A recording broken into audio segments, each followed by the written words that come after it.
ನದಿ ಪಕ್ಕದಲ್ಲೇ ಆ ಜಿಲ್ಲೆ ಇದ್ರೂ ಅಲ್ಲಿ ಹನಿ ನೀರಿಗೂ ತತ್ವಾರ ಎದುರಾಗಿದೆ. ಇರೋ ನೀರಿಗೂ ಪಕ್ಕದ ರಾಜ್ಯದವರು ಕನ್ನ ಹಾಕಿದ್ದಾರೆ.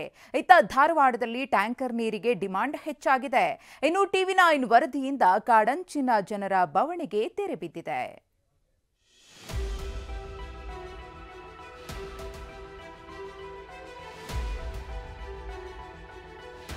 ಅವರ ಕೈಲೂ ಖಾಲಿ ಕೊಡ, ಇವರ ಕೈಲೂ ಖಾಲಿ ಬಿಂದಿಗೆ.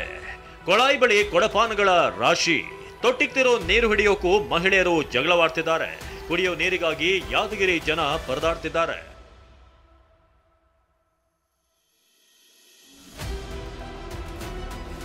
ಯಾದಗಿರಿಯಲ್ಲಿ ಭೀಮೆಯ ಒಡಲಿಗೆ ನೀರುಗಳ್ಳರ ಕನ್ನ. ಯಾದಗಿರಿ ಜಿಲ್ಲೆ ಜನ ಭೀಮಾ ನದಿಯನ್ನೇ ಅವಲಂಬಿಸಿದ್ದಾರೆ. ಗುರುಮಠಕಲ್ ಪಟ್ಟಣ, ವಡಗೇರ, ಯಾದಗಿರಿ ತಾಲೂಕಿನ 10 ಹಳ್ಳಿಗಳಿಗೆ ಇದೇ ನೀರನ್ನ ಕುಡಿಯೋಕೆ ಸರಬರಾಜು ಮಾಡಲಾಗುತ್ತೆ. ಆದ್ರೆ ಇರೋ ನೀರಿಗೂ ಆಂಧ್ರದ ರೈತರು ಕನ್ನ ಹಾಕಿದ್ದಾರೆ. ಅಕ್ರಮವಾಗಿ ಪಂಪ್ ಸೆಟ್ಗಳನ್ನ ಅಳವಡಿಸಿಕೊಂಡು ಭತ್ತದ ಗದ್ದೆಗೆ ನೀರು ಬಿಟ್ಕೊಳ್ತಿದ್ದಾರೆ. ಪಂಪ್ ಸೆಟ್ಗಳನ್ನ ಹಾಕೊಂಡು ರೈತರು ತಾವು ಭತ್ತಕ್ಕೆ ತಾವೇನು ಈ ಒಂದು ಕುಡಿಯುವಂಥ ನೀರನ್ನು ಬಳಸ್ಕೊಳ್ತಾ ಇದ್ದಾರಲ್ಲ, ಈ ಒಂದು ಭತ್ತಕ್ಕೆ ಬಳಸ್ಕೋದ್ರಿಂದ ಏನಾಗ್ತದೆ ಅಂದರೆ ಕುಡಿತಕ್ಕಂಥ ಜನರಿಗೆ ನೀರಿನ ಸಮಸ್ಯೆ ಭಾಳ ಪರದಾಟ ಆಗ್ತದೆ. ಕಾವೇರಿ ನದಿಯೇ ಕಲುಷಿತ.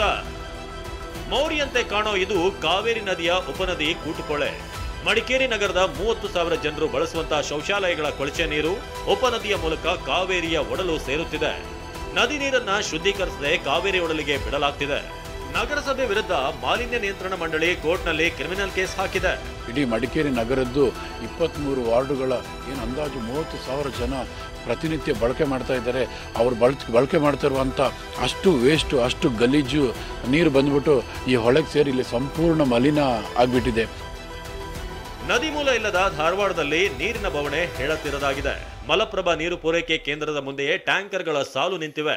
ಟ್ಯಾಂಕರ್ನವರು ಕೂಡ ಹೆಚ್ಚೆಚ್ಚು ಸುಲಿಗೆ ಮಾಡ್ತಿದ್ದಾರೆ.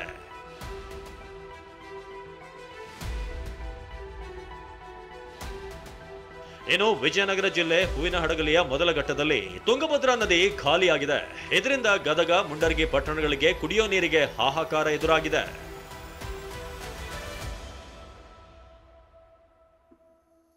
ಟಿವಿ9 ವರದಿ ಪ್ರಸಾರದ ಬಳಿಕ ಪಾಲಾರ್ ಗ್ರಾಮಕ್ಕೆ ಜಲಭಾಗ್ಯ. ಇನ್ನು ಚಾಮರಾಜನಗರ ಜಿಲ್ಲೆಯ ಕಾಡಂಚಿನ ಪಾಲಾರ್ ಗ್ರಾಮದ ಜಲದಾಹವನ್ನ ಟಿವಿ9 ವಿಸ್ತೃತವಾಗಿ ಬಿತ್ತರಿಸಿತ್ತು. ನದಿಯಲ್ಲೇ ಮರಳು ಸೋಸಿ ನೀರು ತರುತ್ತಿದ್ದ ಜನರ ಬವಣೆ ಪ್ರಸಾರ ಮಾಡಿತ್ತು. ಇದೀಗ ಪಾಲಾರ್ ಗ್ರಾಮಕ್ಕೆ ಜಿಲ್ಲಾಡಳಿತ ನೀರಿನ ಸೌಲಭ್ಯ ಒದಗಿಸಿದೆ. Bureau report, ಟಿವಿ9.